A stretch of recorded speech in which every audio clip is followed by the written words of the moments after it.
Hello, my viewers. It's Ola back again. Today I just want to run you through traveling down to the UK. I mean, you will need visa application to travel down to the UK if you're not under the visa waiver scheme to the UK. Talking about visa waiver scheme, we're talking of countries where you don't really the UK actually waives you in like if you're a British citizen, for example, you're going to America, you're under the visa waiver scheme, or you're going to Australia, so you don't need to go and queue at the embassy for a visa. It's just at the point of entry that they stamp your passport, for the duration of your stay as a visitor.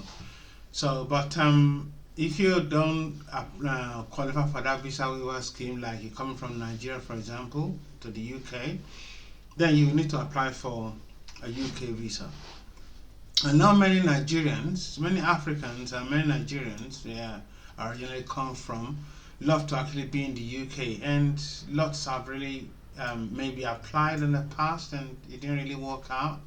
And maybe you have relatives or friends that have applied for the UK visa and didn't really work out, and there are some things that you're actually leaving out in your application that's making them actually turn you down.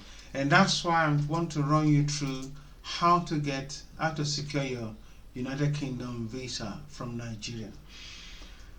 First of all, I mean, it's standard that you need a Nigerian passport before you can actually think of applying for the visa, because you need that travel documents to be able to apply for a UK visa.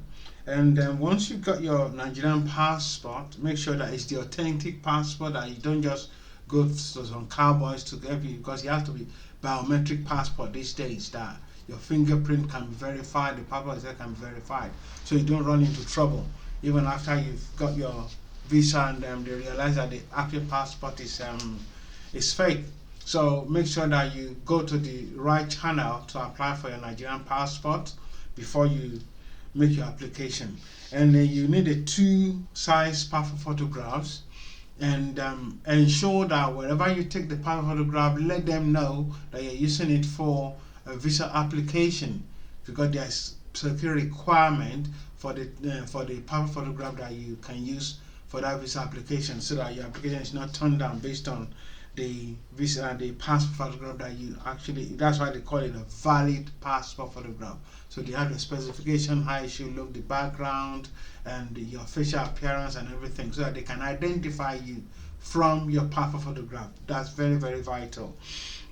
And then you will need a proof of finances, and that is very, very important, because you are coming to the UK. How are you gonna fund yourself when you come to the UK? I mean, they say common sense tells you that you should be able to have money to fund, but the so-called common sense is only common to those that has it. So the thing is, for you to be able to come to the UK, you have to provide a proof of finance. You can take care of yourself.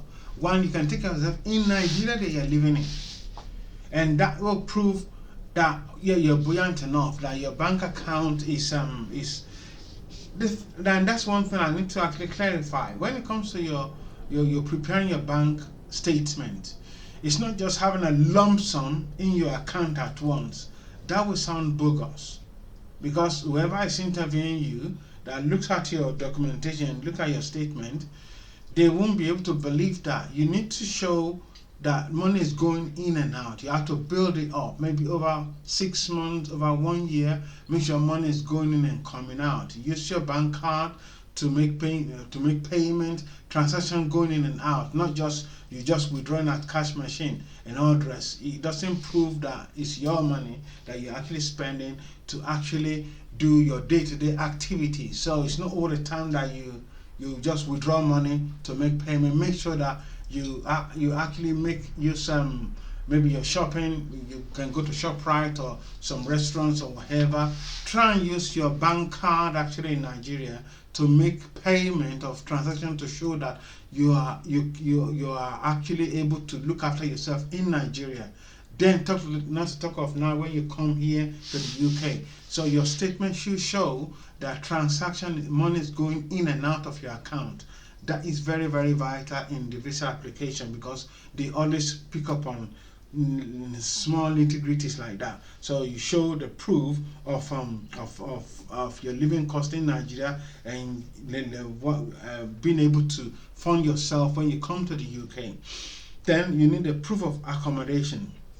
Now, when you come into the UK on a visit, you need to have somewhere to stay. Maybe an hotel, and you need a confirmation, verification of where you can stay in a hotel. If it's somebody that invites you from abroad, maybe a relative, a friend, or what have you, then you will need the proof of their accommodation, maybe the agreement, landlord agreement, or things that will show that they can actually accommodate you wherever that, and which means you will need a letter of invitation from that person, and the proof of they actually have the accommodation to accommodate you in the UK when you come here, and then you're not going to be a burden. So, and then if to say you're going to stay in an hotel, then you need to actually have like a reservation as well from different few hotels, bed and breakfast that you can stay in, and all that, so you can actually make a reservation. Mind you, when you make reservation, you don't have to have paid for the reservation. You can just make reservation, just search and everything, and have a printout that okay, yeah, you make a reservation, you can pay when you arrive, basically. But at least to prove that yes, you will be able to have somewhere to put your head down. And then you need your detail of your travel itinerary. That's your ticket, of course. So you can just go to travel agent and be able to tell them to make a reservation for you to you traveling at so time and everything. So, but you have to allow time before you're traveling so that you'll be able to secure your flight.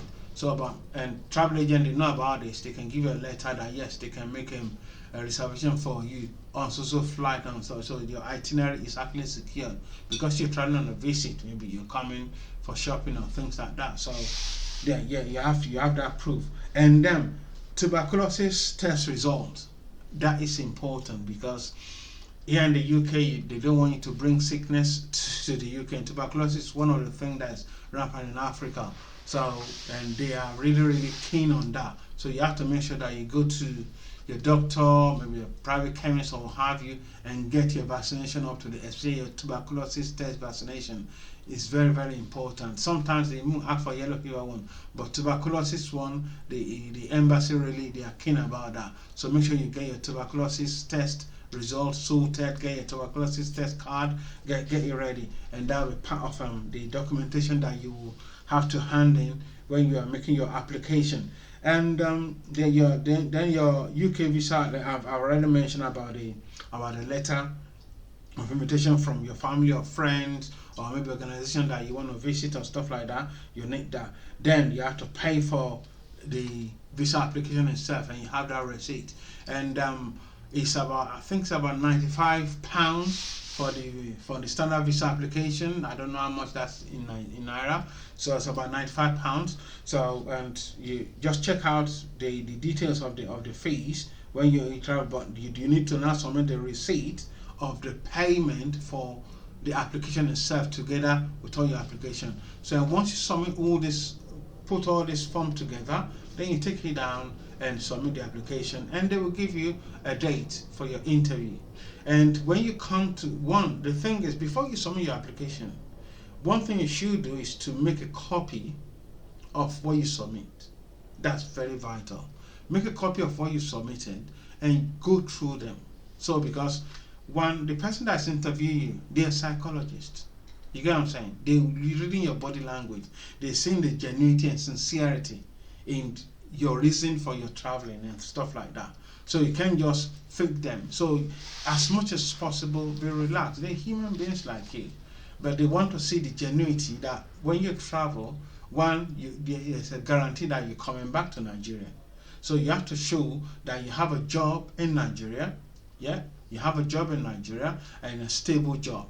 I mean, definitely they are workers themselves. So if you're working, they don't expect you to have more than 1 month holiday in the year, because that's how it is in the UK here. So if you traveling and you're now saying that you're going for 2 months, 3 months, then how about your job? So it shows that you're not gonna you're gonna stay for long, or maybe you're not coming back. They don't want you to be a dependent because you're coming for a visit.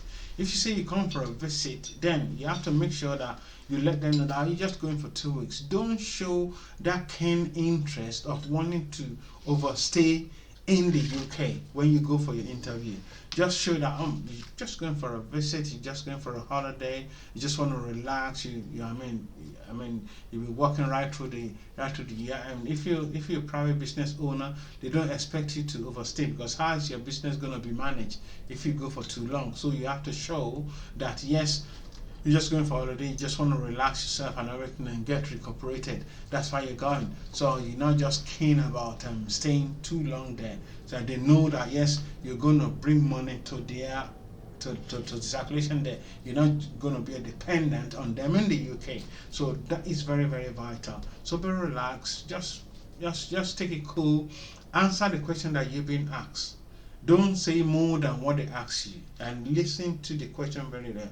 If you can understand what they say, just ask them to repeat your question.